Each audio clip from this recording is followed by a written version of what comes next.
Technically, Krull is set in a distant planet and the villains are an alien force, but it's really more of a traditional fantasy movie. Princess Peach is trapped in an unidentified flying castle, and our bland hero must save her with his magic boomerang. Oh hey, it's Liam Neeson.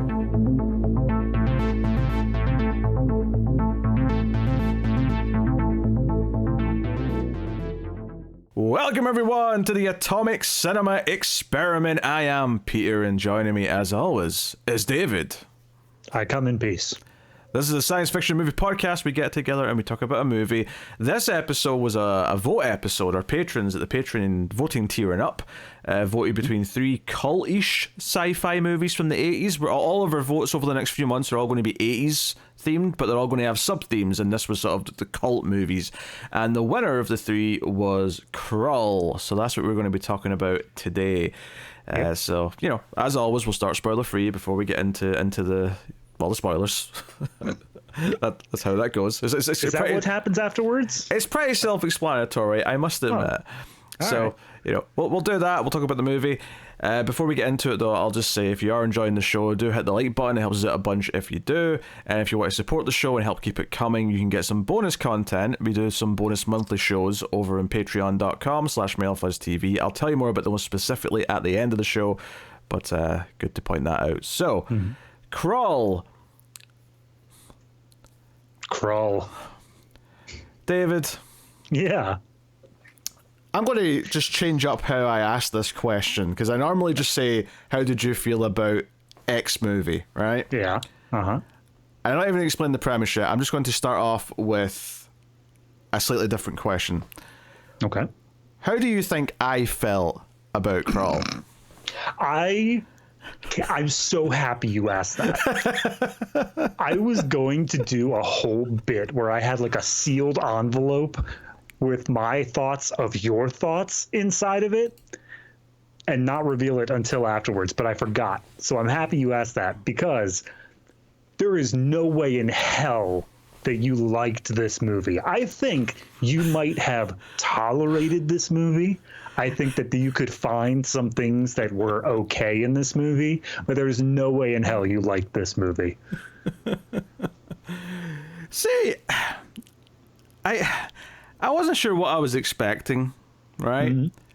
But a straight-up fantasy movie that has a few laser beams was not what I thought I was getting into. Yes. And very, very quickly, I had this sinking feeling of, oh no.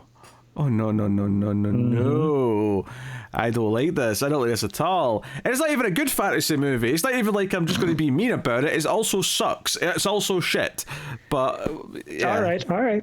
I because I didn't give my feelings here, I will say I did have some fun with this movie. I think that it's kind of just a turn your brain off sort of movie. It's not something that you go into it with like a critical eye, which is a problem for this show, admittedly.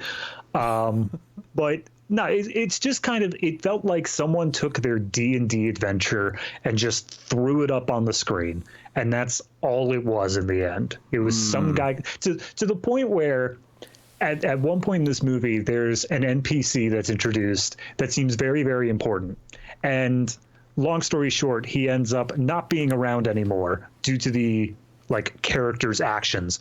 So then they have to find a second NPC that does this very important thing. And it felt like to me that was the point where the party like failed a mission and they like rolled poorly, and then the DM had to sit there and go like, geez, all right, well, you find this new NPC. And it's like, all right, sure, why not? Yeah, I bet you most dungeon masters though actually playing D&D would tell a better, more compelling story than this did.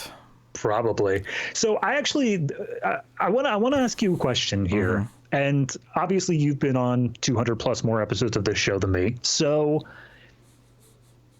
how do you define science fiction? And to a larger extent here, obviously this is leaning more towards science fantasy, something more like, you know, your Star Wars or whatever. But like, how do you define the difference between fantasy and science fantasy?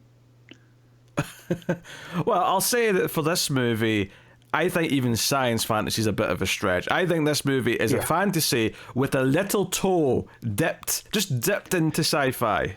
I was wondering if I was going to have to argue this point with you, because I 100% agree that it's not. It's not a science movie at all. You see something floating in space at the start, and there's some laser beam style blaster weapons, and also every sword, when it clangs together, makes like a red lightning effect.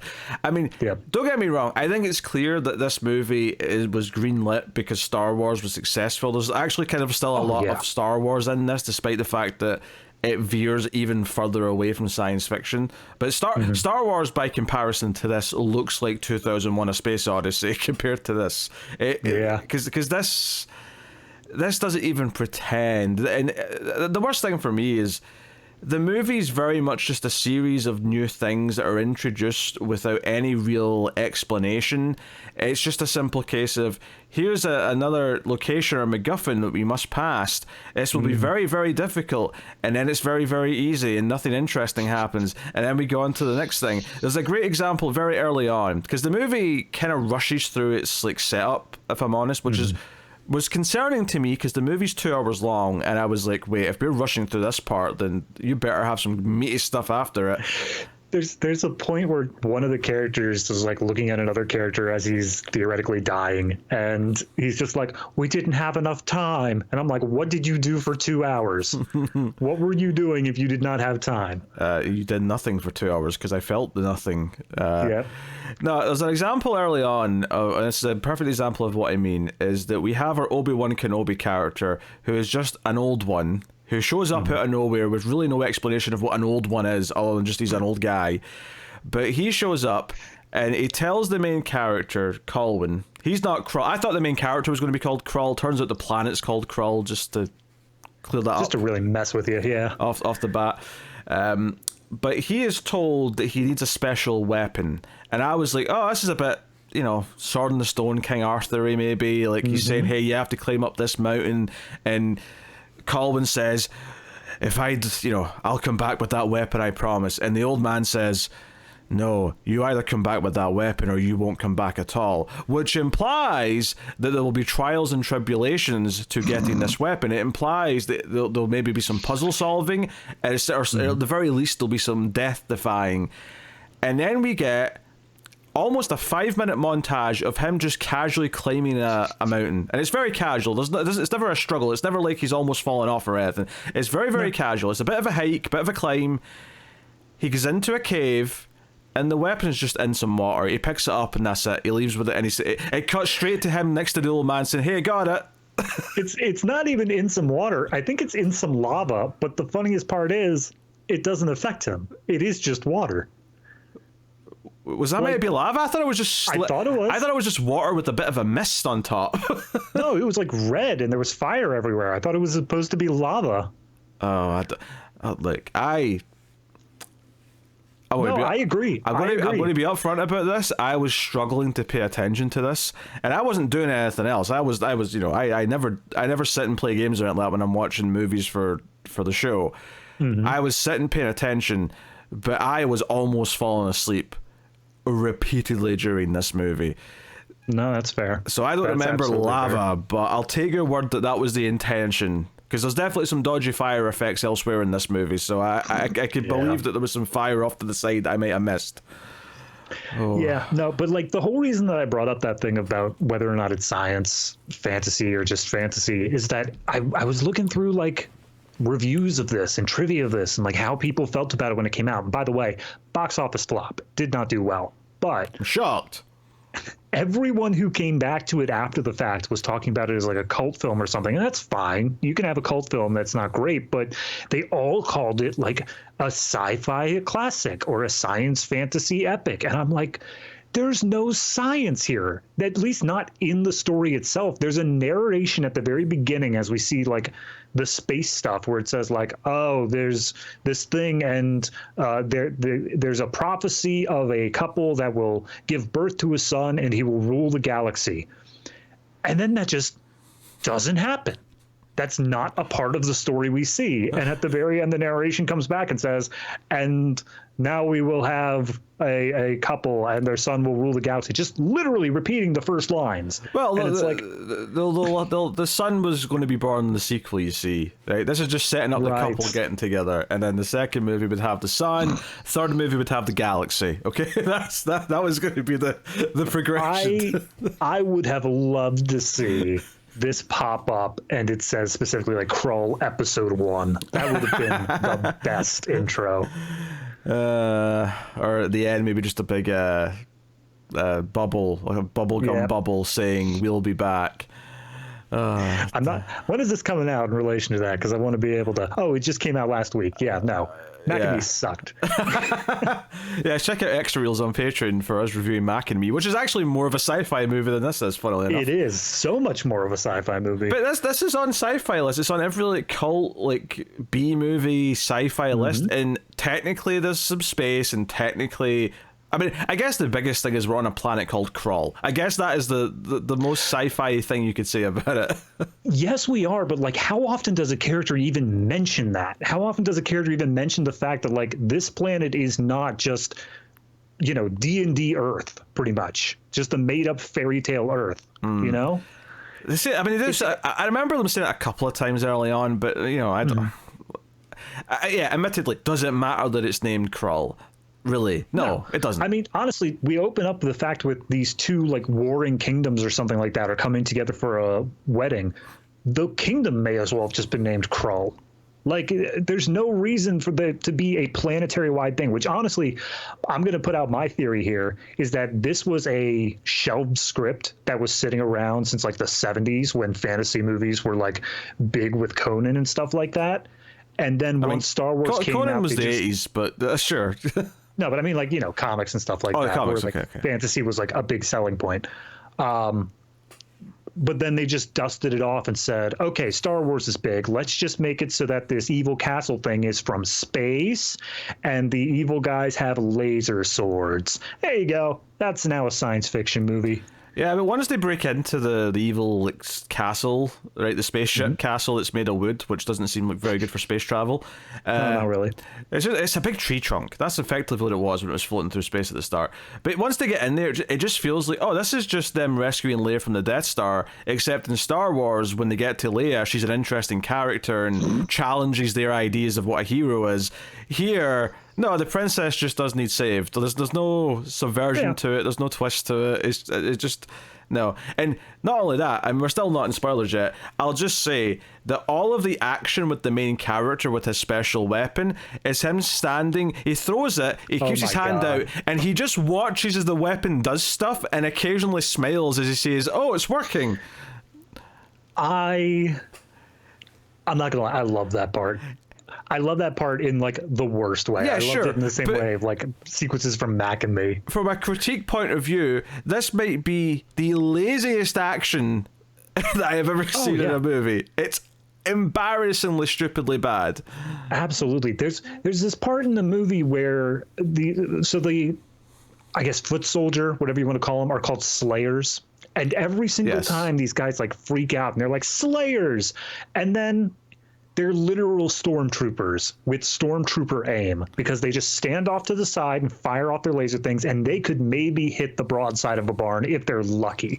But like none of these scenes have any sort of tension to them because they just casually stroll through all the laser fire and they just escape. The only time there is even the smallest bit of tension is when they realize like, oh wait, we can also do melee combat, and then they like actually start fighting. But even then, like everyone makes it out almost all of the time. Yeah, the Slayer outfits and also the other types of like henchmen, because these are the one things that feel that are slightly sci-fi twisted in their costume design. It feels like they took a fantasy suit of armor but mix it with a stormtrooper, and you get kind of this weird mashup in their outfits. But that's just those like henchman villain characters. All the main characters are just out of a D&D fantasy style story. They all look like that. There's nothing else to them. Yeah, baffling structure. It's just nothing but a series of like out of nowhere MacGuffins where all of a sudden someone will talk about something if it's super important. Like the old man character just brings up new things they have to do or new things they have to find at random. I'm telling you, the old man is the DM. The old man is the DM who's like, well, we're going to have to go do this thing now. Roll for initiative. Seriously, the most interesting thing that happens in this movie is that at some point you see a young Liam Neeson. And you go, oh, that's Liam Neeson. And I actually, because when the name came up, I thought I read Leslie Nielsen for a second because that felt more time appropriate. And then I went, no, it said Neeson. It's Liam Neeson. This is like, okay, we're going to get really young Liam Neeson. And yeah, he's there. It was Liam Neeson, and the other one was Robbie Coltrane was here as a very young actor. Oh, sure, yeah. Yeah, now you're saying it, I can recognize him. He looked a bit different, though. I didn't notice him right away. He had like the weird Mario mustache going on the whole time. Do you only know who Robbie Coltrane is because of Harry Potter? I know I've seen him in something else, but Robbie Coltrane is first and foremost Hagrid. Yeah, because he was a famous actor in Scotland, because he's a Scottish actor, long before Harry Potter came rolling around. He was on a TV show in the UK about solving murders that he was famous for. Oh, okay. Plus, he'd guessed on anything that was made in Scotland, pretty much. He was just one of those guys that would pop up in a lot of things. Fair enough. I'm just trying to see what else I recognize him in here. Not a lot. I know I've seen him in other stuff, but was he in Goldeneye? Oh, he might have been. I've seen Goldeneye. I guess he was in that. So I haven't seen Goldeneye, funnily enough. Oh, well, there you go. Eventually on Collector's Cut, we'll get there. I suppose we'll have to do the Bond movies at some point. I'm not thrilled about the idea. More or less thrilled for Krull. Okay, I at least think I'll be able to make fun of those more in a more entertaining way than Krull. I'll give them that. Fair enough. Yeah. Oh, dear. Honestly, I'm a little worried that once we start going through this movie, it'll be the quickest review we've ever done, because I don't know how much I've got to say about individual plot points and scenes. In fact, I am going to be shocked if I can remember most of them. Yeah, I'll do my best here, but I think that most of this is more going to come down to individual characters rather than the scenes themselves, because, like you said, the scenes are just essentially disjointed little, like, beginning and ends of sessions of D&D, pretty much. It's like, well, you've made it through the swamp. We'll meet up next Tuesday and we'll do it again. Yeah, we'll go through the desert area. Now we'll go through the forest area. Now we'll go through the snowy area. I just got some new spider minis. I'm going to use those in a encounter next week. Yeah. Just go ahead and set that up. Another problem I have with it is I get that it's meant to be a slightly more light-hearted style adventure, but the whole point of this movie is that the princess has been kidnapped right before or during the wedding to our main character, and he's desperate to go save her. And I felt like his attitude throughout most of the movie was very upbeat and happy for someone who should be terrified about getting to his wife and saving her before the evil monster that runs the castle. Like, I don't know. I felt like he would just be smiling and be charming to people, and he'd just be very upbeat all the time. And I'm like, why are you in such a good mood?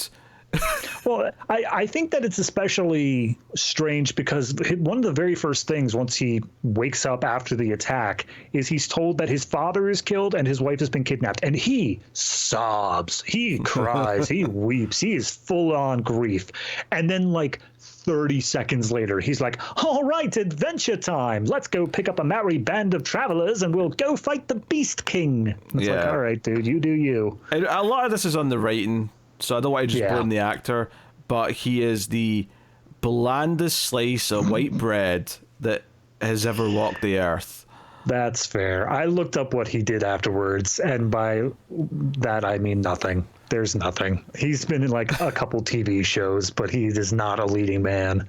Yeah, so you're telling me Ken Marshall's not a household name? It could have been, mainly because of how bland it is. You would just say it as a generic white guy name, but nope. He retired for what it looks like in 2003, so... Okay. Oh, it looks like the female lead, as bride, Lysette Anthony, the actress, it looks like she kept doing things up until quite recently, at least on some... Hollyoaks? She was on Hollyoaks? I guess. I don't know what Hollyoaks is. It's a daytime UK soap. Oh. Well, that explains a couple things. 447 episodes between 2008 and 2022. I guess she was a main character then. She must have been. Fair enough. So at least she did some stuff in British TV then. Not high art, but it's a soap. But she got a paycheck. I was gonna say it's honestly the only thing you really need to know from this movie, like actor-wise, is Liam Neeson and Robbie Coltrane. Everyone else is like, yeah, they were there, I guess. Yeah. No, I recognize one more guy, Torkel, Alan Armstrong. I recognize his face from things. I didn't. His face looked familiar, but I couldn't tell anything based off what he did. Before I scroll down, I'm pretty sure he's in Braveheart. I'm going to scroll down now. Right, I'm on his page. All right. Okay, he's in Mummy Returns. Yeah, which I've also seen. Van Helsing. He is in Braveheart. I was right. All right, good job. I knew his face from something. The other one that stood out to me, only because I briefly thought he was a Monty Python actor, and apparently he wasn't, is the magician character. The wizard. Yeah, Ergo. His name is David Batley, and his only thing that I could really recognize him from was he was the professor teacher guy in the original Willy Wonka movie. Actually, but it's funny you keep comparing it to D&D, because that character, the one D&D campaign sort of podcast that I've listened to, the wizard character in that campaign, for a lot of the campaign, turned into an animal to appease another party member who was missing their animal. And wow. So when that kind of happens in this movie, the running joke in this movie is that the wizard keeps getting his spells wrong, and instead of turning the villains into animals, he keeps turning himself into animals. So as soon as he started doing that, I'm like, oh, this is just like D&D. This is the sort of stupid thing that characters do in D&D. Yeah, exactly. It's just a D&D quest. Like, that's all it is. But with less story. I mean, yes, it feels to me like an ADD dungeon master where he's just like, guys, I had this really cool idea and we're just going to run with it and I'll like fit it into the larger narrative. But then by the time he reaches the final battle and everyone's like, we got to wrap up this campaign, dude, he's like, oh, I haven't set anything up. Hey, do you still have that crazy weapon I gave you back in the first session? All right, just go ahead and throw that. It'll take care of everything. Yeah. Not that he's used it in any of the sessions in between. Nah. They just put it in a bag of holding and forgot about it. Oh dear. So, yeah, I have not a lot to that's fine. Say positively on this. It's campy. It's kind of cheap looking. And which is, I mean, it is based off of at the time, it was expensive as hell to make. Yeah, but I'm thinking if you compare it to Star Wars, which is clearly greenlit because of. Like, Star Wars looks way better than this in terms of its effects and its practical miniatures and things like that. Like, the ship coming at the start of this was clearly a big step down from that kind of stuff. So, regardless of the amount of money spent on it, it still looked kind of cheap compared to the standouts of the time. So, there's nothing to really recommend outside of, unless you like this type of style of story, that you might get a few chuckles out of how bad it is. Yeah, I mean, if you want a D&D movie that's not, like, self-aware, that's not something where it's like... Because, obviously the newest D&D movies are a bit more of that self-aware humor. This is just classic, like, 80s sort of fantasy movie. This is every 80s fantasy movie, just all at once. It just threw everything into the pot, took out the skim off the top and said, yep, that's our script. There you go. Yeah, actually, the self-awareness of like modern D&D movies probably makes some sense, and just in this, if you think of what D&D is, and it's people playing these characters, and because it's people playing a game, they tend to like crack a lot of jokes, and a lot of the players' personalities go into the characters. So in a weird way, having D&D characters in a D&D movie have a little bit of a self-referential quality. As much as I'm sick of that in a lot of genres right now, it does kind of work for D&D, because ultimately, like, I'm sure there's some groups of players, some parties who play D&D and take it super seriously and try and craft like a perfect story out of it. Right. But most people will probably have a little bit of a tongue-in-cheek as they're playing and try and do the silly things, because that's part of the fun of D&D. It's game night with friends. Yeah. Can you get away with, the dungeon masters set up this fancy lock where you have to do all these things to unlock it, but can we stack 50 boxes and just get over the wall that way? And the beauty of D&D is that might work, and you can cheat the system a little bit. As long as your dice rolls work out, you can do whatever you want. Pretty much. So, yeah. All right, spoilers. I'm gonna. Before spoilers, just want to say I am still doing my homework. Tune into the end to see what much better movie I watched instead. Spoilers now. Spoilers. Yeah. You could have watched the bad movie. We don't know. I could have, but like, would I? That's the question. I'm going to be saving all the worst stuff until the end of homework. We'll be on episode 400. I'll be like, I watched one of the Transformers movies. Yeah, that's on you if you pick Transformers. Oh dear. What's funny is that, we recognized a couple of actors. I bet there's like people from the UK in their 50s that recognize a lot more people in this, because I'm willing to bet that a lot of the group, because there's a lot of excess like red shirts who come along with Liam Neeson and Torkel, who kind of run this little group of rogues and bandits. I bet they're all like veteran British actors who popped up in a lot of TV stuff for years. I'm willing to bet your money on it. It's weird because obviously you do have like the female lead is this someone who's been on, well, I don't know if at the time, but she has gone on to do a whole bunch of soap opera stuff. Like, she had a career. But then people like Liam Neeson, Robbie Coltrane, this is one of their earliest credits, period. So it was at least a mix of people who were well-known and brand new as well. They should have conjured a phone with some magic, gave it to Liam Neeson. He could tell the monster, hey, now, I've got a particular set of skills.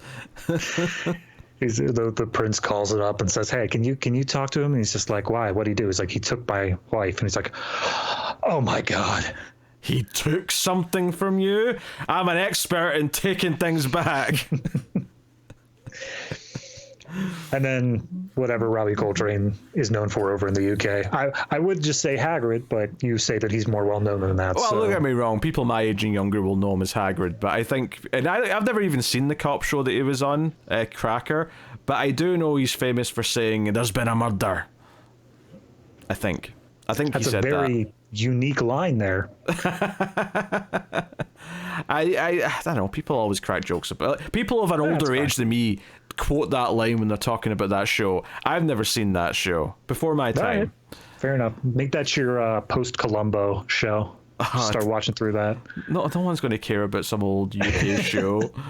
We really could hit that 70+ demographic, man. Take advantage of it. Oh dear. All right, spoilers for the movie then, although I don't know what the hell I'm going to spoil if I'm honest. No, but that's fine. The movie opens with the spaceship coming towards the planet Krull. The narration tells us about the prophecy, which is irrelevant for this movie. It lands, and then we just cut to the palace or wherever we are, and the princess is waiting on. Oh, I've just noticed the princess, his name is Lissa, and the actress is called Lysette.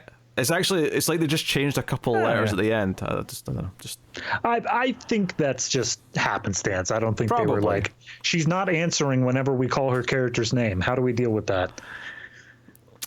So she's waiting for her soon-to-be husband to arrive, and it turns out that their marriage is uniting the two rival clans or royal families. Kingdoms, The two dads are begrudgingly doing it.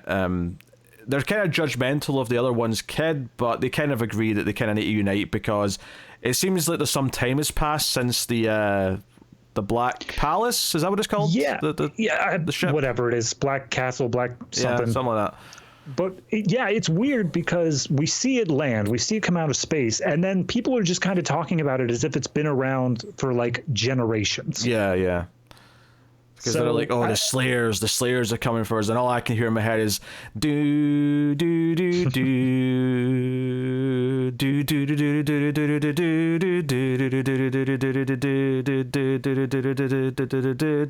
do. I'd keep going, but I'm out of breath. That's fine. That's the hit television show Buffy the Vampire Slayer, for those of you keeping track at home. Yes. But no, I think it is such a weird pacing thing though, because they specifically are saying, hey, you can come for the wedding and all that, but like bring an army. We're going to have to stand up against the Beast King or whatever his name is. And then they arrive with like 7 people and they say like, oh, the rest of the army was all killed off on the way over here.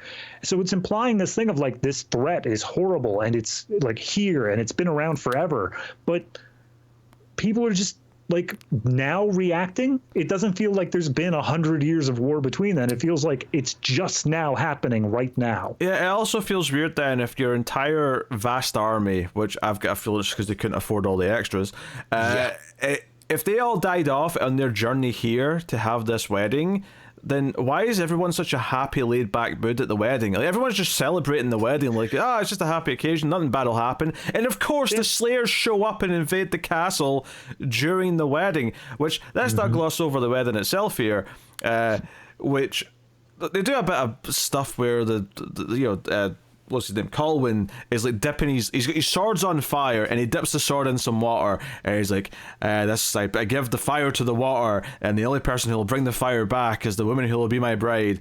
And then the bride puts her hand in the water and says, I take this fire and I'll give this fire to my husband to be. And then she pulls out her hand and she's literally, and obviously it's a visual effect, but she's holding a fireball in her hand and like hands it back to the sword. And I'm like, okay, is this a thing? Does she have fire powers? Like, what's going on here?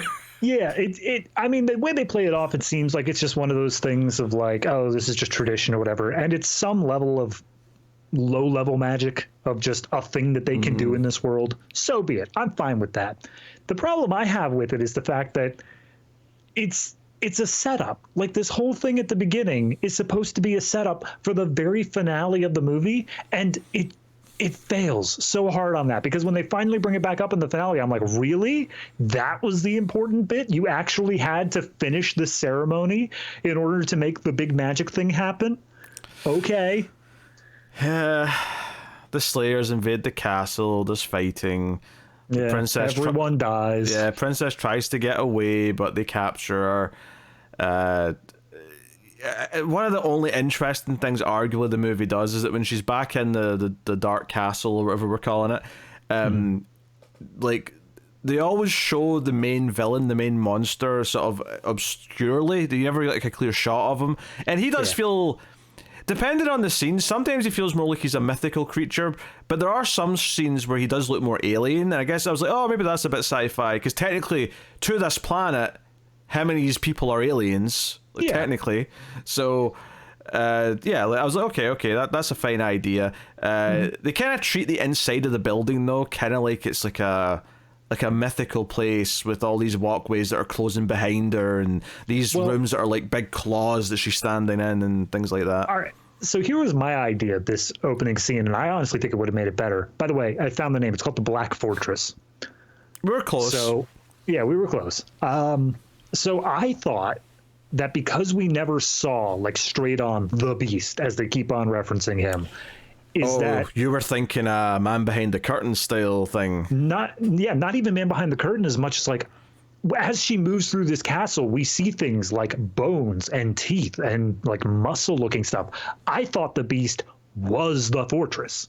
Like, I thought that this whole thing was this creature they were going to have to take down pretty much, and he was just like embedded into it. Like, the consciousness was the fortress itself. David, that sounds interesting though. I was hoping for like the first 45 minutes that this was going to turn it around. I really was. And it just never did.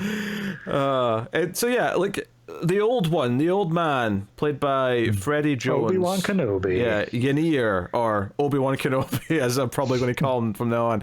He just shows up, and luckily Colwyn is alive. Like, he's lying there alive, and he wakes up when everyone else around him is dead.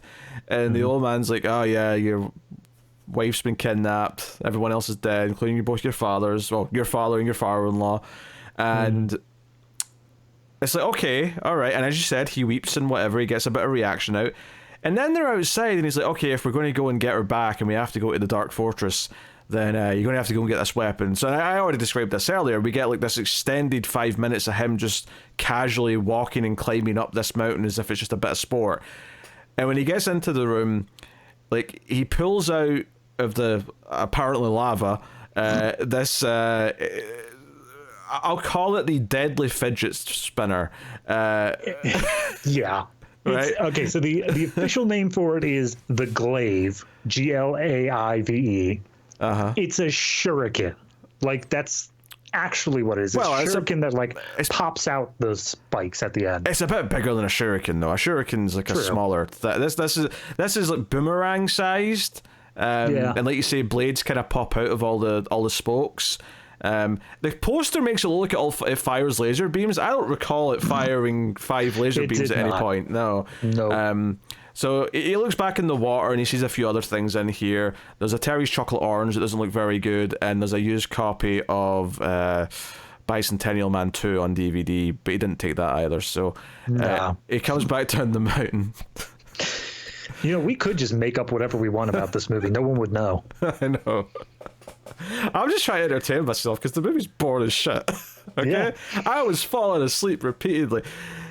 Anyway, the one interesting thing though is that when he pulls it out of the water, lava, it's kind of coated in like a sort of thin layer of rock, and it kind of peels off and crumbles like, to reveal the actual weapon. And I was like, okay, that was a nice enough visual, I suppose.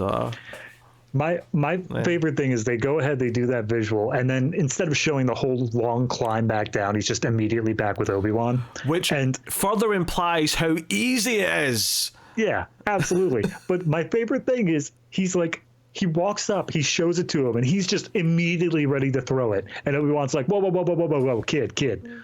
That's used for very important things. Don't just throw it willy-nilly. You'll know the proper time to use it. And all I could think, even at that point, was the VFX department doesn't want to deal with this right now. We're going to hold that off as long as possible. And they hold it off until the final fight. Like, he doesn't use it until then.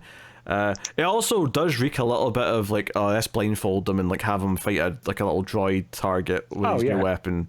But how will I know? You will feel it deep in your soul. It binds us and collects us, moves us. Yes, it's called the farce. I'm not gonna. That's the punchline to the joke. You're in it. So honestly, the next bunch of scenes, like I might get them slightly out of order, so I don't think it matters though. It's basically just a series of them meeting different people, right? Yep. There's the wizard who turns himself into an animal when he tries to turn them into an animal.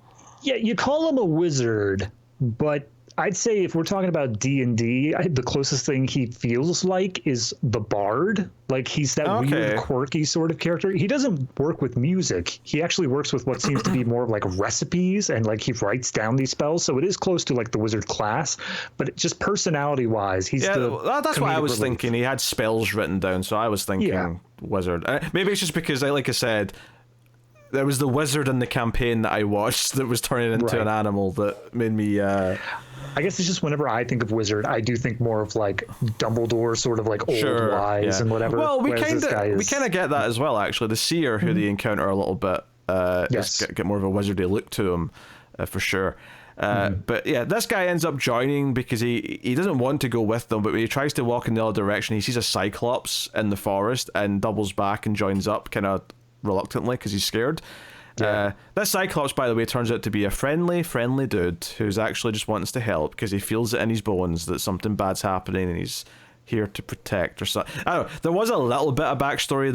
The old man at one point just says, "Oh, this is why the Cyclops exist or who they are." And so they get attacked by Slayers once we get the whole bandit crew as well. But they get attacked by Buffy, Slayers. Faith, Kendra, the whole gang. Yeah, the Cyclops throws like a spear. That's his weapon of choice. Attacks one of the Slayers to save Ergo, the Magnificent. And we get the backstory that the Cyclops originally were two-eyed men, and this is what made it seem like, okay, this Black Fortress has been around for generations, because way back when they made a deal with the Beast to be able to see the future, and the cost of that deal was they had to give up one of their eyes. However, the Beast double-crossed them and made it so that the future they could see is just the moment of their death and nothing more. So it's given him a tragic backstory. It gives him motivation against the Beast. I'm okay with this from a character perspective, but beyond his backstory, he does nothing. None of the characters do anything beyond their backstory. Not when they meet the seer, who is going to come with them and help them find. And this is the thing, is that some of these characters, like the way they sort of agree to go, just felt so underwhelming to me. Where Colwyn will literally lean in and say, "Hey, you should come with us." And I think it's the seer who says, "Oh, I am of great. This mission's of great importance." And all Colwyn does to convince him goes, "Yeah, this is going to be really great." And he's like, "Okay, let's go then." And I'm like, cool. That's it. That's all it took. He's also got a kid that was staying with him, so the kid comes along as well at this point. Yeah. Well, it's important to note that this is, again, after they got the bandit crew, but essentially this Black Fortress, every sunrise, it disappears and reappears somewhere else in the world. So nobody's able to track it down. No one knows where it is, except the Emerald Seer. So when they go and visit him, they're like, "Hey, bro, where is it at?" And he pulls up his magic emerald. He tries to see it, but because of the beasts of magic, he's unable to do so. So he needs to go with them to a swamp where there are 3 trees. And as soon as this part happened, I'm like, okay, this is the D&D campaign. You've got the whole party together now. You just met the NPC, and you have to go get the MacGuffin in a very specific location. There's no changing that from this point forward in my mind. It's all just a campaign. Yeah, there's a visual here where he's trying to see where the Death Star is, and a demon hand sort of comes out and crushes his gem, and it's like, okay, so he's got protection magic that's stopping the prying eyes of the seer. Okay, whatever. Like you said, in between these two characters, like I said, I've forgotten the order of all these, but in between meeting the Ergo, the magician, the character, and the seer, we get the group of bandits who are trying to rob them at first, but then Colwyn kind of convinces them he's the prince because he's got the keys to their shackles. And I'm like, what, is there only one key to all the shackles for every bandit in the... No, they specifically say there are exactly 2 keys to all the shackles in every bandit. Which comes up at the end because it seems like Colwyn's offering the job of his second in command to what's his face? I couldn't tell. Torquil. Yeah. Torquil's the leader of the bandits. Liam Neeson is also in the bandits. They're the 2 that get the most time, although Coltrane's in the bandits as well. There's Torquil, Keegan is Liam Neeson, and Rune is Coltrane, and then the rest of them are red shirts. They are red shirts, indeed. So the team's together, and the Cyclops joins in, like we said as well, somewhere in here. That's during the forest, though, because he started keeping his distance, but then it's when the Slayers attack, the Cyclops jumps in and saves. I think it's Ergo he saves, because Ergo was scared of him, but then the Cyclops saves him, and it's like, oh, maybe he's a friendly dude. So then he's with them. And it's this point in the movie, when they're all distracted with this fighting, that a second seer shows up and sneaks up behind the seer and seemingly kills him, right? I guess we don't see that in the moment. We find out quite quickly, though, because the Cyclops finds his dead body. So basically what this is a changeling, and so the changeling is impersonating the seer, and this changeling is going to kill Colwyn and sneak up on him. But the Cyclops finds the dead body, runs up and yells, it's something, It's a trap. Yeah, it's a trap. Colwyn turns around and just swipes his sword, and I think even the main beast kind of senses that he's failed and sort of sends some, I don't know.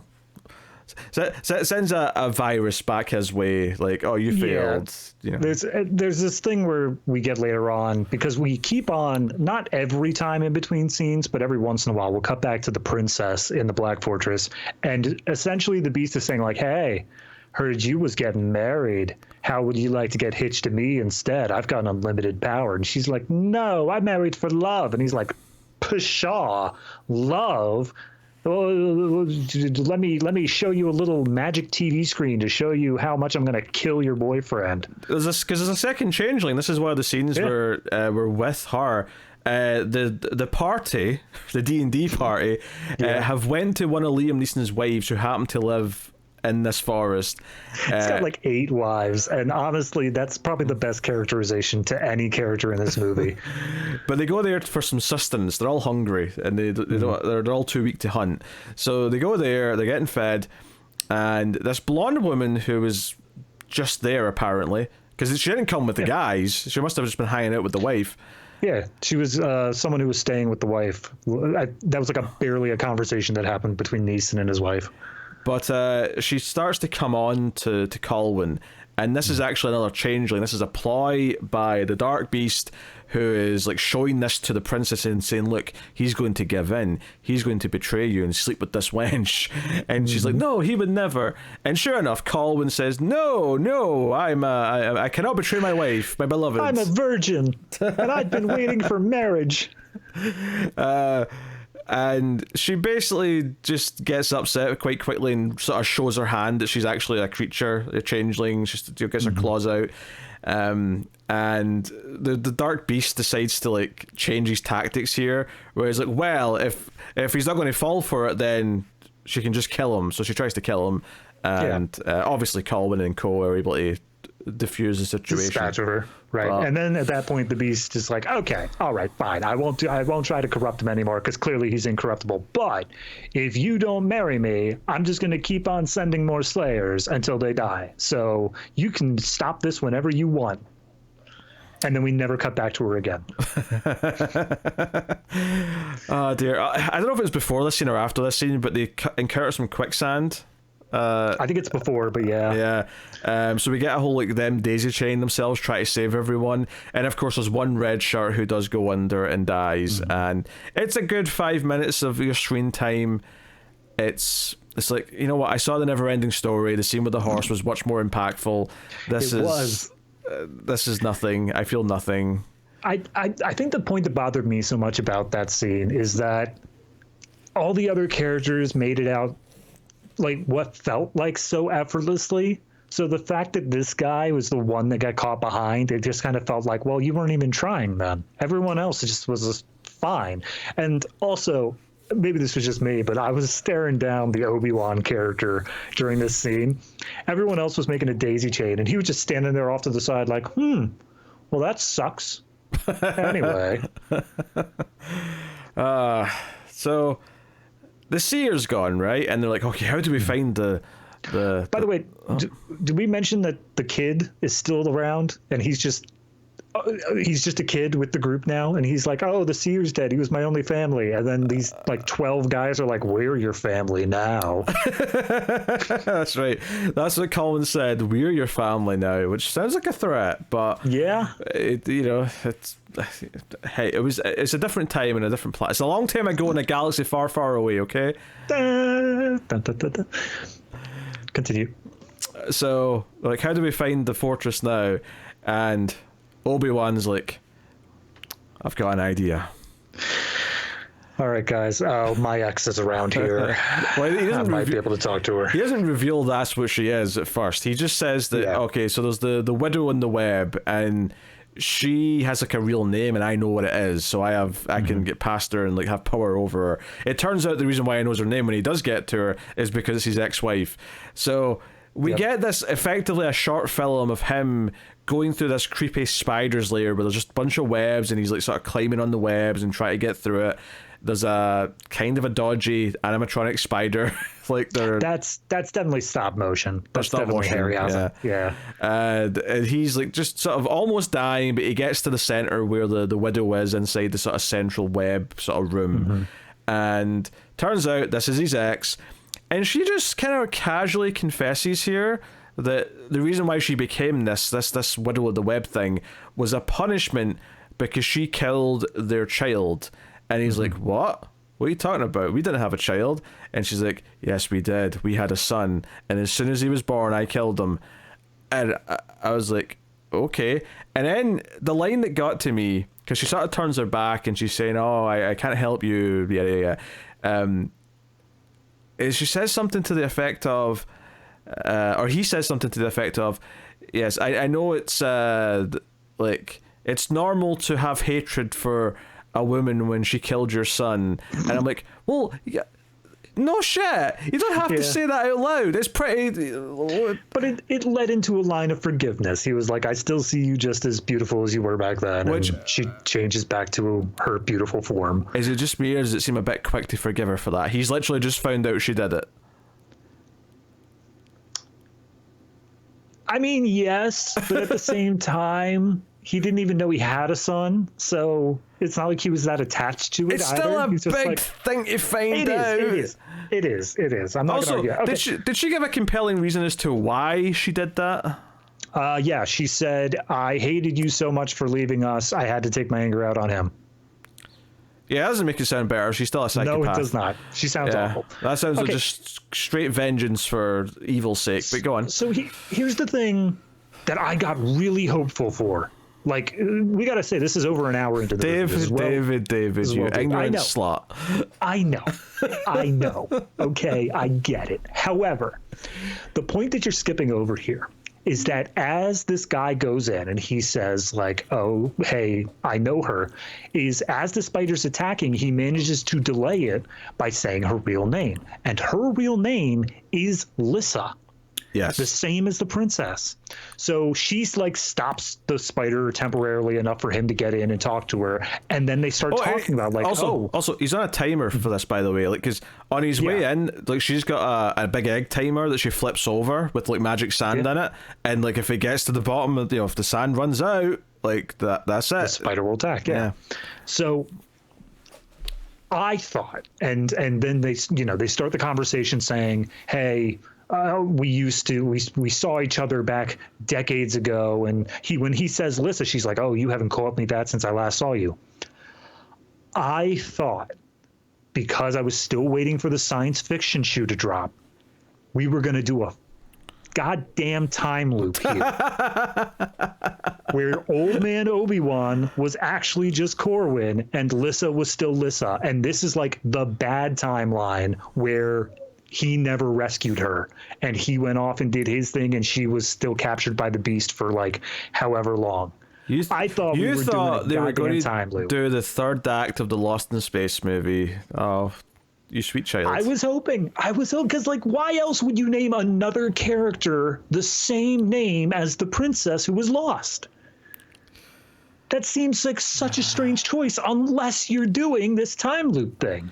I think what they were going for in this scene is that she felt a tinge of sympathy because it was something for her to connect to, like a little bit of humanity. Like, oh, this young woman is just like me, literally has the same name. I think that's what they were going for. And yes, that ended up being what it was. By the time the scene was done, I gave up on my hope of a time loop, and I realized that's what we were going for. But like, God, they had something so cool they could have played with there, and they just didn't. And that's the point where I was officially gave up hope. I was hoping right up until then. I was like, all right, whatever. Get your magic MacGuffin. And by the way, the whole reason, like we said, they went to go get the Spider Woman is that they were like, hey, she might know where it is. And in fact, she does. She knows exactly where it's going to be for the next 24 hours before it moves again. But no man can leave this area, so she breaks the egg timer and gives him the magic sand. So he literally sort of like drops it in front of the spider to confuse the spiders. Like, oh, the sand's dropping, I can't attack. Yeah, for some reason the sand is a spider repellent, which, okay, cool, I guess. But also, when he runs out of sand, it's attached to his own life, so... And he's also, now dead. He gets out, he has his dying words where he tells Colwyn and the rest of them where the palace is going to be, but that's it. Like, he's done. So we lose him. We lose our Obi-Wan. Fair enough. Who cares? That's how you feel when the Obi-Wan dies. Oops. Right. Oh well. Is this where they spot some horses conveniently running around? So they grab they specifically say, like, okay, he said it's out in the Iron Desert. That is, as they say it, 1,000 leagues from here, and there's no way we can walk that far in one day. It's physically impossible. To which I think the Cyclops speaks up and he's like, well, there is a creature who can run that far in one day, the fire mares. And so then they just hunt down these horses and do your scene. Yes, they're just horses, except after they've been riding them for a bit, we get what I can only describe, the wide shot. Do you know what? You probably know what I'm going to say here, but the wide shot of this looked like the Santa Claus. It looked like the reindeer running through the sky, because it was a line of horses all flying through the air, and they had this sort of little fire effect on their feet, so it gave you this sort of sense of like magical footsteps and the horses running through the sky and jumping over cliffs. and that's how they ride into the third act. It is also worth noting that the Cyclops character, he had to stay behind here because his vision of his death said, nope, I don't go there, I stay here, so I have to stay here. And everyone was just like, all right, cool, man, bye. Which I actually think's stupid, because then he rides in to help and dies in the process of doing that, meaning, why did he have to stay? But it's just because he came in later, he knows he has to like wait like an extra 10 minutes. Well, they specifically said, I think the young kid was like, yeah, the whole reason he's not coming is because if he fights against his fate, he can do that, but it's of great pain to him.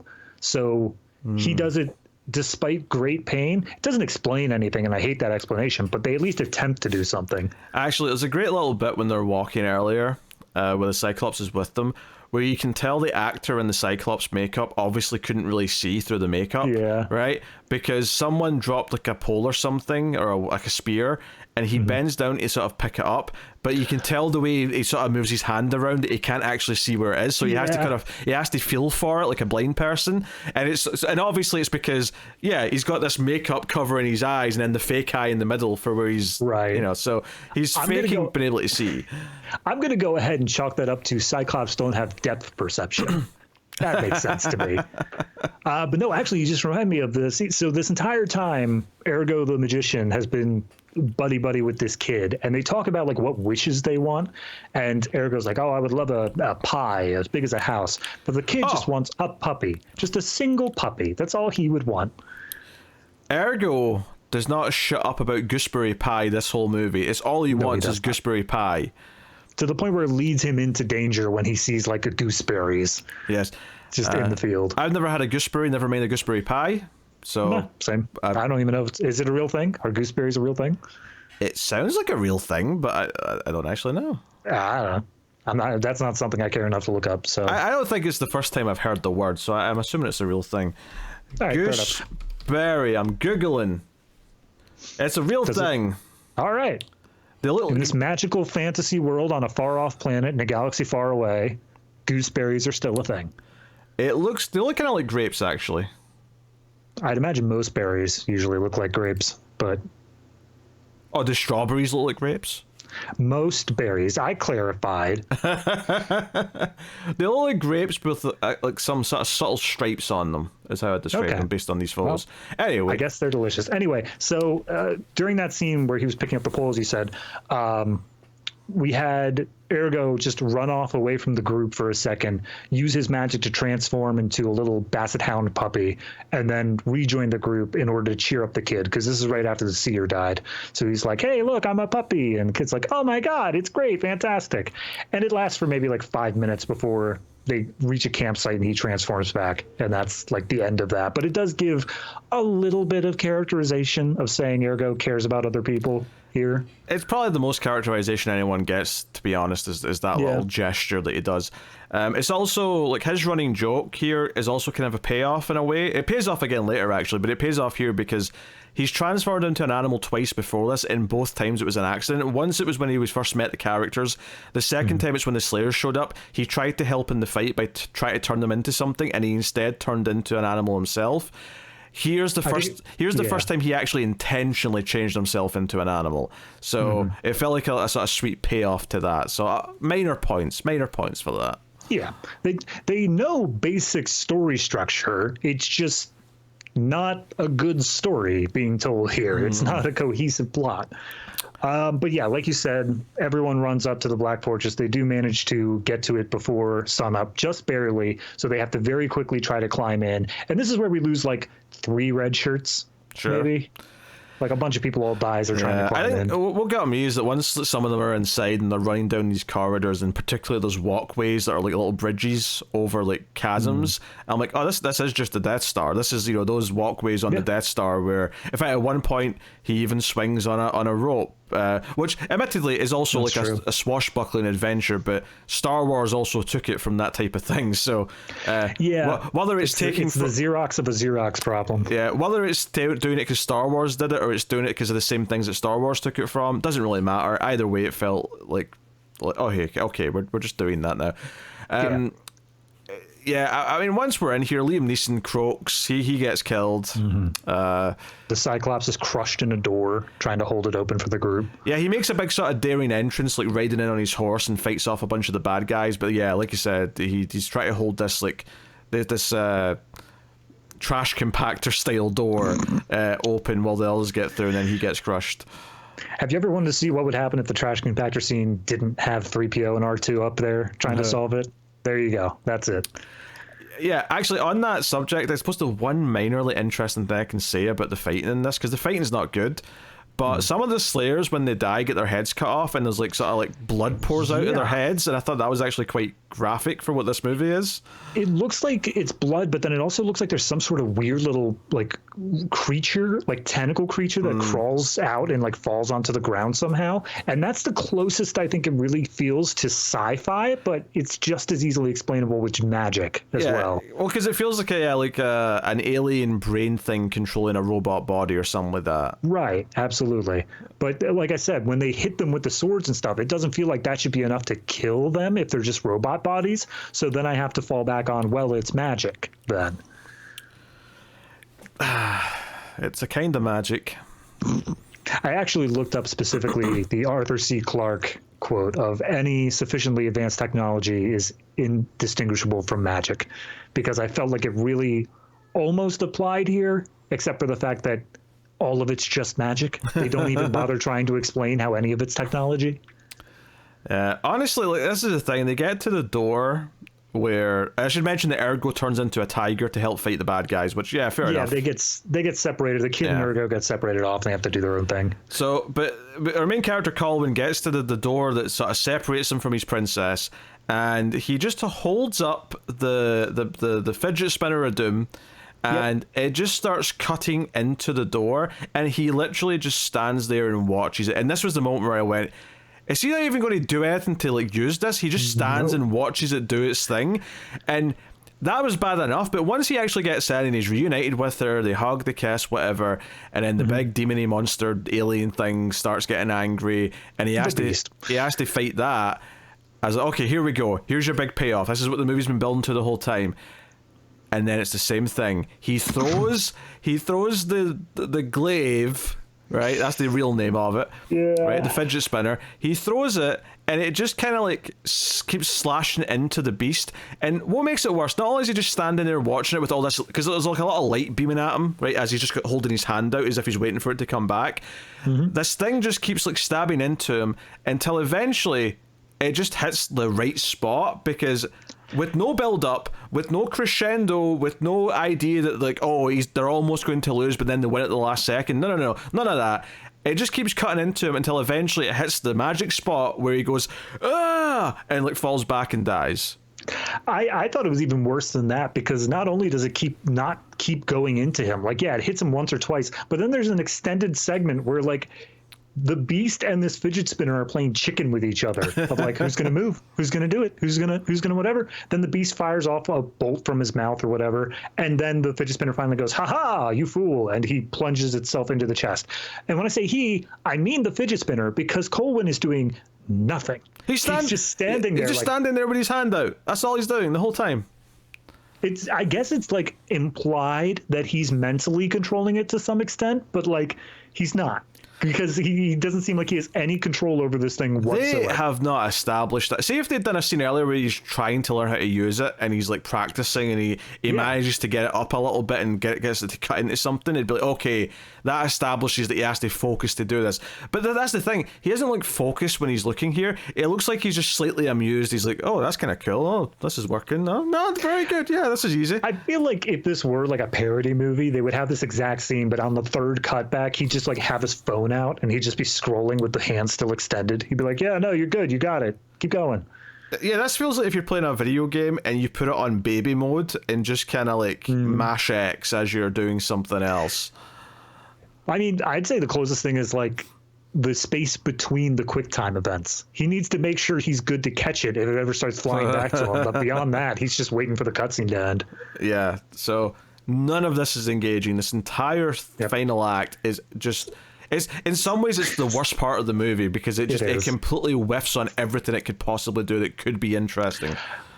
You skipped over one little line that pissed me off to no regard, and that is as he's approaching this room where the princess is being kept, he's only got like 3 guys left with him right now, 3 of the bandits. Everyone else has either died or is split off.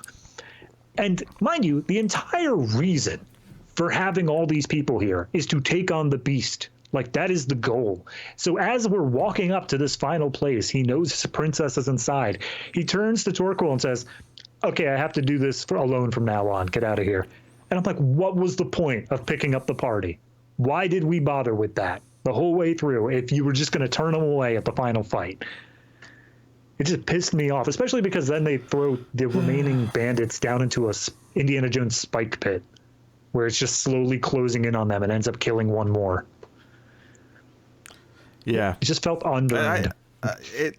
Honestly, I have nothing...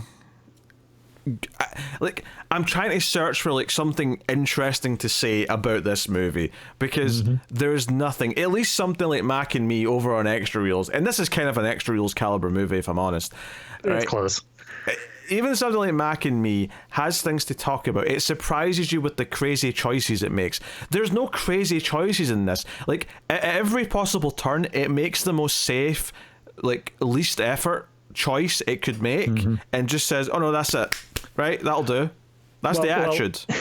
I mean, you're right. You're absolutely right. But there is one little thing that I was confused about, especially as a choice, which is he uses the glaive, it impales him in the chest, and then it's stuck there. He tries to recall it. We see it like struggling, like 3 times we see it struggling over and over again, and it's just not able to free itself from his chest. So then Corbin goes over to go pick it up, and as he approaches it, turns out the beast is still alive, and now he doesn't have access to the glaive anymore because it's still stuck in his chest. So they need to kill the beast a different way. I want to emphasize, he stands and tries to force pull this glaive back towards him for like a good minute, and it's kind of starting to move out of the creature's chest, but then it kind of goes back in a little bit, which was kind of weird. But okay. Yeah, like it has a mind of its own, and it just sees him, and he's like, "Nah, I'm good, man. You've used me. I'm the Deus Ex, but I'm done now. You're just not worthy anymore. Sorry, Colin." I mean, it's probably. So at this point, he realizes, like, okay, the beast is still up. I don't have the glaive. What am I supposed to do? I have no way of fighting this. And his princess turns to him and says, "Oh, but like, essentially, you're the chosen one. You don't have to worry. Like, you can do this." And he turns to his wife and says, "No, we're the chosen one. Remember our wedding ritual? You still got that fire in your hand?" And she just opens her hand, and it's like, "Yep." It's like, oh, okay. Guess she was keeping that for a while. So then he takes the fire from her, and now that unlocks his 1 spell slot, and he uses it to use Firebolt on the beast. I mean, it's more of a flamethrower, if I'm honest. Like, he's just like spraying flames at him, and that just wins. And they run out of the castle, right? They grab the people who are still alive. They get them out, even injured Erwin, or was it Ergo? That's Ergo. his name. I like Erwin more. They get out of the building, and it sort of crumbles and starts to fade away bit by bit, because magic, I guess. I don't know. It gets pulled back up into the atmosphere. There may as well have been a space laser just aiming down at it. And so you hear the narration as they're all being happy and hugging each other, and Colwyn's like, "Yeah, I'm kind of king now. Do you want to be my second in command?" And then they're walking off into the sunny field together. There's a freeze frame, and the credits roll. That's your movie. This movie somehow just avoids making a single interesting choice for its entire 2-hour duration. It keeps doing the most obvious basic thing, and then none of the characters are entertaining or have any screen presence. The main dude is like I said, plain white bread. The romance is not compelling because they just present it to us at the start. There's no like, oh, this is how they meet, and like there's a spark between them, so you sort of get a sense of like how they feel. It starts off with tropes, like the idea of, oh, the 2 kingdoms are coming together through marriage. Nothing. It's derivative. It's derivative, but somehow does all the things in the most dull way possible. Like, I can't believe I'm going to say this, but Rebel 1 is probably slightly better than this. Rogue One or Rebel Moon? Rebel Moon, sorry. the Zack Snyder movie, you don't talk about. Yeah. No, yeah, absolutely. Because that is equally, if not more, derivative. But I'll say this at least. I hate Zack Snyder's style, but he does have one. He is at least doing things his way. This movie feels like there's not a single creative bone in its body. And the director did Bullet, so he has done at least one critically kind of acclaimed movie. So I guess it just shows that sometimes it's the script, sometimes it's the other people involved that make something work. Yeah, I just decided to look into the writer, seeing what he did, because obviously the script does have its problems. And the other thing that this guy wrote that I see coming up here is The Ice Pirates, which, correct me if I'm wrong, Pete, but isn't that also a vote that we had for extra reels? I don't know if it's one that we've had or one that's still coming up. No, it was the extra reels 80 sci-fi. It was that or Mac and Me. Oh, Mac and Me won, so okay, very good. Cool, so we don't have to do this guy anymore. I'm all right with that. Well, just because it lost the vote doesn't mean it will never get done. It just means it will be at least a little while. Yeah, fair enough. Although I do love looking at his writing filmography. There was Krull. There was a movie called The Man Who Wasn't There, which only got a 3.8 stars on IMDb. And then Ice Pirates. And then nothing. He never wrote again. I think we should all be thankful of that fact. It's the best possible ending. Because this is a terrible script. This is just bad. Like, maybe you could argue they just cut out all of the stuff that made it interesting, but at a certain point you have to accept that this is just, it's a bland, nothing script. This didn't feel to me like it was cut to pieces. It felt like they had everything in the movie they wanted to show. It just wasn't good to begin with. It just didn't have a straight through line. I agree. I'm just playing devil's advocate. If you like, sometimes you could say, a script looks bad because the editing's completely annihilated it. But you can usually kind of get a sense of, is it that way around, or is it just the script at, base value is not very good. And this is not in any way, shape, or form. I get that some people might have grown up seeing this when they were little and probably have a lot of nostalgia for it. I could totally see that. That makes sense to me. This strikes me as a sort of movie that, because it bombed, probably went on to like TV stuff, like TV airings, and that's how a lot of kids probably remember it growing up, where they're like, oh yeah, this was on like every Friday night for like 3 months of my childhood, and I just remember it so fondly, despite the fact that it wasn't good, and there's a reason why it went straight to TV like that.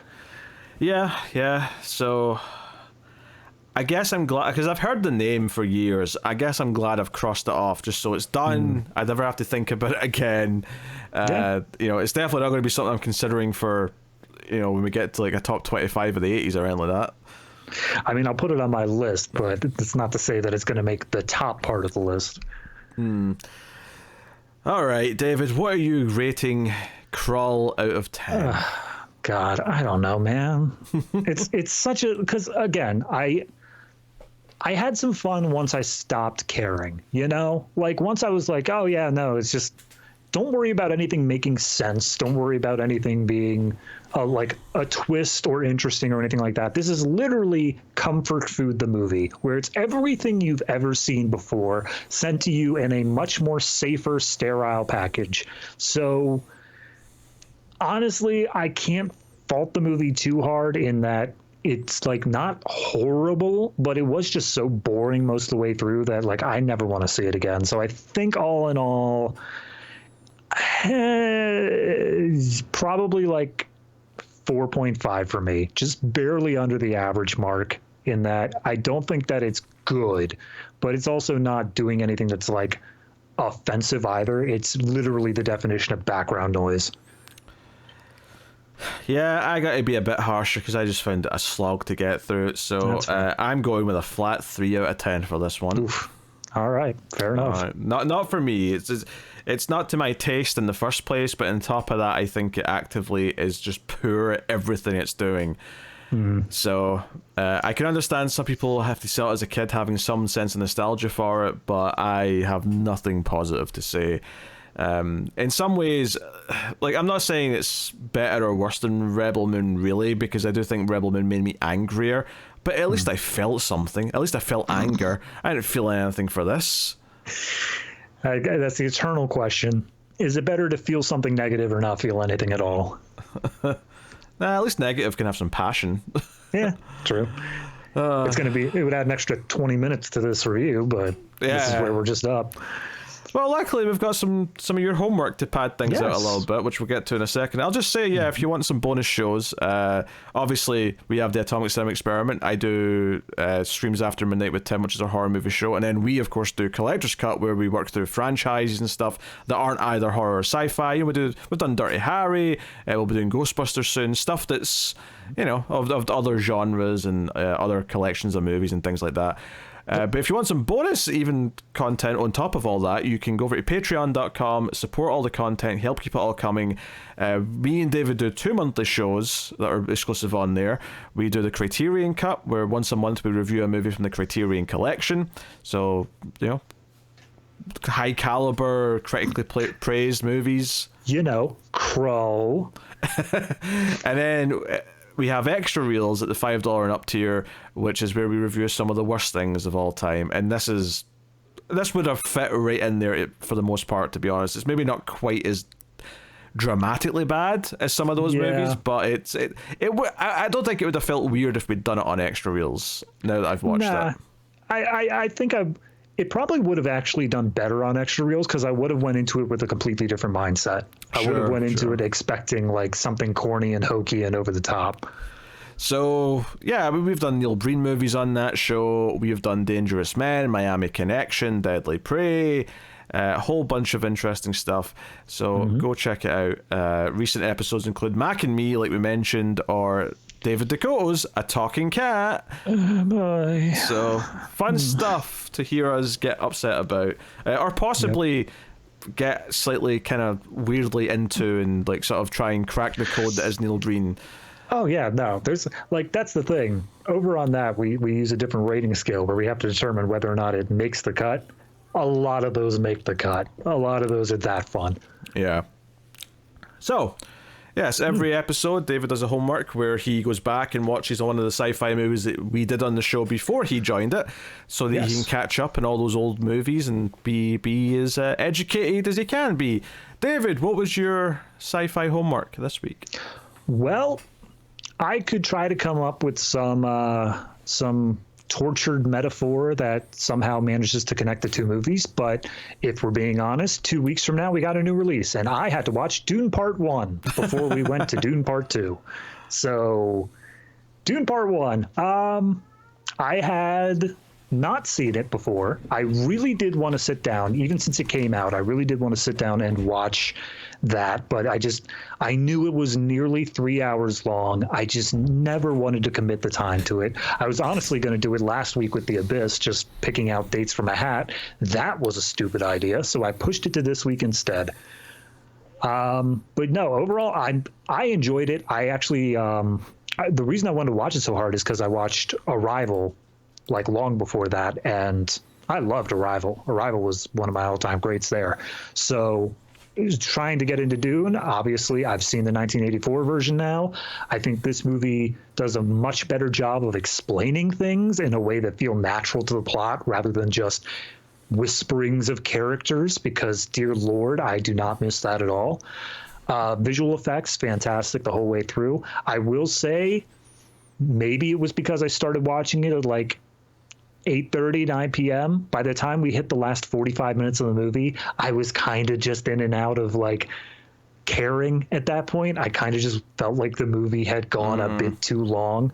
And mind you, that's after like a big attack scene, and it kind of just winds down for a while. I think this movie chose the wrong point to end the movie at, but hey, we're getting the rest of it in 2 weeks, so I can't really complain that much about it. Yeah, no, beyond that, I mean, I think that it's solid, but it definitely feels like it needs to be watched with part 2. It doesn't feel that satisfying all on its own, but I did enjoy it for what I know of Dune. I'd never read the books or anything, but it seemed to be a much more faithful adaptation to stuff. Not nearly as fun as the 84 version, but more understandable and nice to look at, I guess. So, any thoughts on my thoughts before I rate it?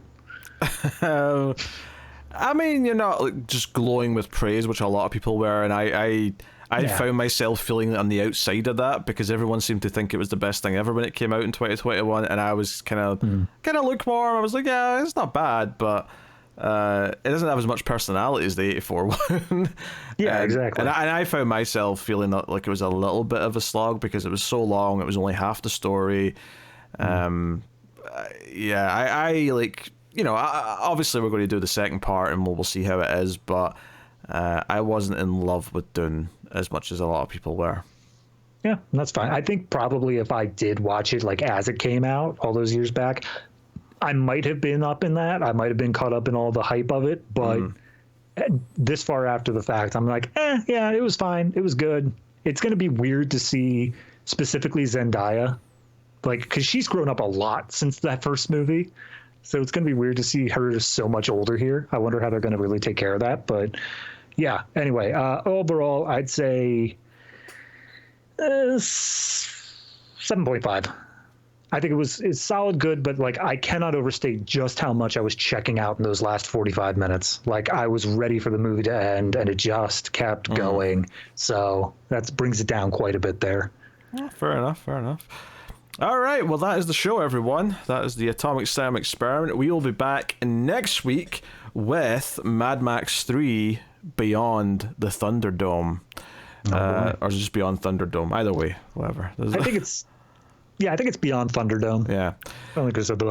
Which I'm excited for because I've not seen that one. I know it's meant to be the weakest one, but I'm still kind of excited to see how it is. And if it is campaign silly, I'm kind of looking forward to that too, just to see how it is.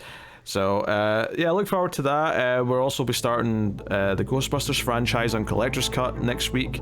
So, if you're interested in that, go check out that too. But that is the show. So, thank you very much for joining. We always appreciate it. Keep watching science fiction and computer at Salsa.